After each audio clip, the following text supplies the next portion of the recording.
Episode of The Mandalorian was definitely one of my favorites. So to begin with, we started off right where we left off, which I enjoy seeing how that's been happening a lot this season, and basically almost every single episode. So we see Baby Yoda trying to fix part of the ship, but he eventually gets shocked, and the Mandalorian says, "Hey, it was worth a shot." Another thing that was worth mentioning is that we see the Mandalorian drinking a part of the soup, and he's not really taking it off his entire helmet off, but it's gonna take taking a gradually amount of steps to maybe take his helmet off in front of some people because of his influence at Bo-Katan. When he gets there, he greets Moff Gideon and Cara Dune. We see this worker there that we'll talk about more of him later. Then we see a statue kind of IG-11, which represents how much the town has changed because of part of him, what he's done for the town. And then we see Baby Yoda gets dropped off at a school. He tries to get some of this kid's macaroons, which is one of my favorite parts of this because it's just really funny seeing him. I believe it's one of the first times we've seen him use the Force this season, and it's for a fun purpose, and it just reminds us that he is a kid, and he loves to eat as well. Now here's the blue mithril that we see. He's actually had to spend 300 or so years working for Grief Karga because of the debt that he owes him. But he does say that he has a little blindness in his left eye, and I believe that's a reference to Han Solo back from Return of the Jedi when he was also frozen in carbonite. They talk about, they tell Mando about this place that is still imperial, which they need to go ahead and get rid of if they were to truly have peace. So they go there. The only way to get rid of it is to blow it up, so the blue mithril goes along with them to help them blow the place up. And then we see the two, not really officers, but I would say scientists. They actually have this same badge, similar badges the cloners have, and we'll see in a second they were working on something very special because they had to destroy it once they saw the Grief Karga, Mando, and Cara Dune come in. But then here we see it was actually a clone, that they're trying to clone Baby Yoda, and this could be the origins of Snoke. This was a best part of the episode. So much interesting things happening here with Snoke, perhaps seeing him, and it did look a lot like Snoke as we see here. It has the same similar ear with a small ear, and then the same cracks in his forehead as you see what I've zoomed in here.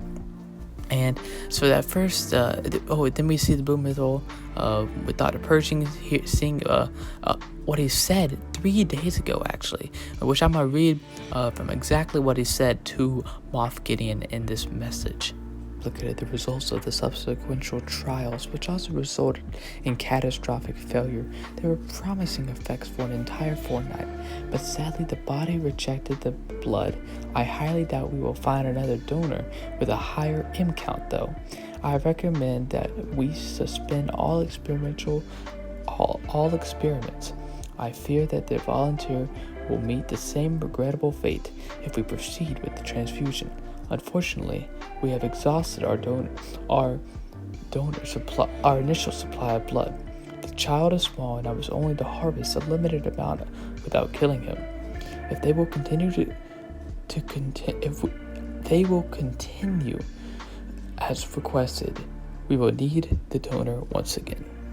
Wow, though, that is basically the explanation almost of why Moff Gideon wants Baby Yoda. So the idea of midichlorians, which is the M count, was first introduced in The Phantom Menace when Qui-Gon, takes a blood sample from Anakin in order to see what his midichlorian count was. His first midichlorian count was over 20,000, but and even Master Yoda didn't have that many. But that, once again, that's not how good you are with using the Force. It's just what your potential is in the Force. And then a later scene has Qui-Gon explaining what the midichlorians are to young Anakin, a microscopic life form that resides inside all living cells. It provides a connection between living things and the Force. So that is kind of an explanation of what the M count of what Dr. Pershing is talking about here. I guess now it's called M-Count, and they don't say midichlorians, kind of like an abbreviation. But we've seen this before in a lot of comics with trying to perform and try to make other people that are force sensitive by because they know that Baby Yoda is force sensitive, but it's never really worked before. It's 1% chance that it will, because everything that's happened is there's been a lot of defects in the past. They've been trying to do this before. It's definitely very interesting.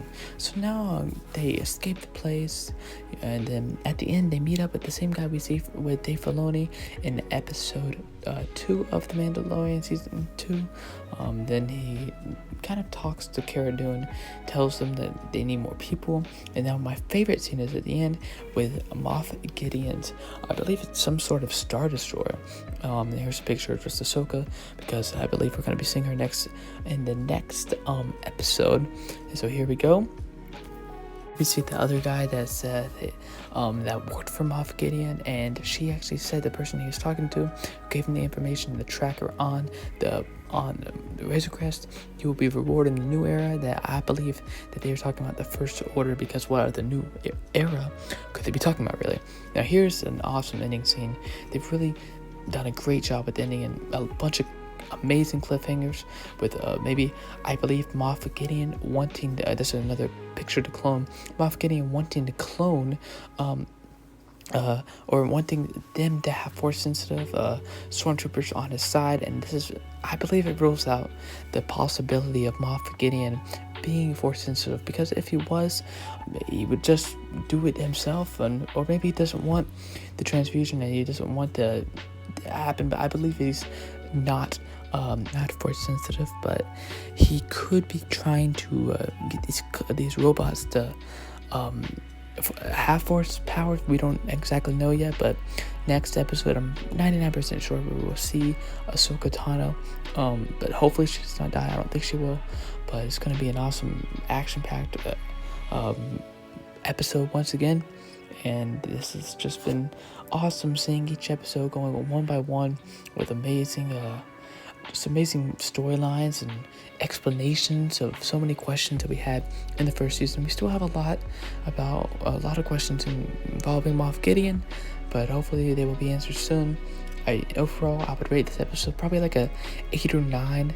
Especially for how it's kind of going like one by one. Like one episode could be very important, one that's just a little sidetracked for the Mandalorian, but lots of progressing here. They're doing a great job, and I can't wait for episode 5. But until then, may the Force be with you always.